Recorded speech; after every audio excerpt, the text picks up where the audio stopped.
So I was thinking the other day about dopamine and addictions and um, why people are addicted. And it occurred to me that your body rewards you for doing certain things and you have a baseline for it. So let's say if you're going grocery shopping or you're going out for a walk or if you're holding a animal or like cleaning or whatever, like all this releases small amounts of dopamine that um, provide you with a sense of well-being, um,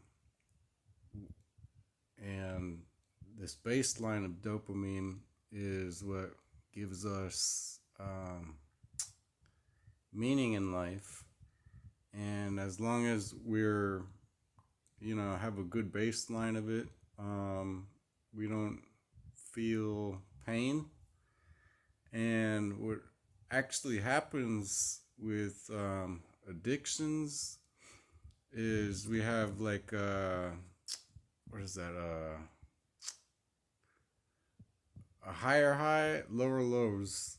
So when a person with an addiction is trying to get a dopamine, a normal person's is at like a normal baseline, and theirs would be at a slightly lower. So they're actually feeling a little bit more pain um, than a normal person. I guess in the absence of dopamine, like uh, if you can't get enough, you apparently start to feel like pain and some kind of existential pain or something. But in order to get above that, they need high highs and a substantial release of dopamine. And they don't have good routines that establish a good baseline for them because it takes more dopamine than a normal person to have a baseline like the rest of us. So, um, and that's what you can always see with, high performers. Some of them can be obsessive about things and OCD, and this is actually them getting a higher amount of dopamine from their lifestyle than an average person. So you often see types of addictions that they coincide with like high performer people, but it can also be debilitating for them. So as much um, accolades as a person can get, it can actually change in an instant because of an addiction, if it's not managed properly and if they're not taking care of themselves. And like all addictions are rooted in this chase for dopamine to feel better, and that's essentially what it does. It just makes us feel better.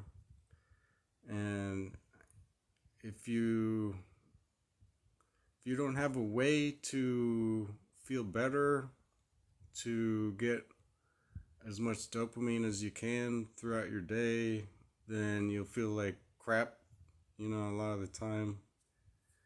And that's pretty much sort of like what addiction is, though. They're everything else has no meaning to an addict, and the only thing that has meaning is the release that is given through these ways of getting high dopamine releases. And they can get the same release, but there have to be ways to get it that are not threats to their health and constructive, like building a meaningful life and um, finding the best way possible to get that amount of dopamine, which is often accomplishments and things of that nature. But yeah, I was just thinking about that because our society is riddled with it, and there's a church sermon I watched a week or so ago where they were just talking about addiction in society, and we got cell phone addictions and stuff, and it's crazy. Like, we're trying so hard to get the same amount of dopamine throughout our days, and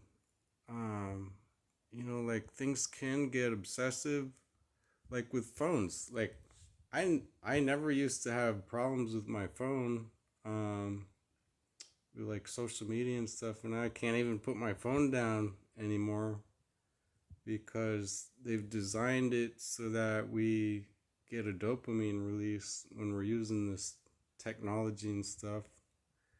And yeah, just like, and I'm rethinking it too. I'm just gonna grab a book, find some other way, maybe use it less.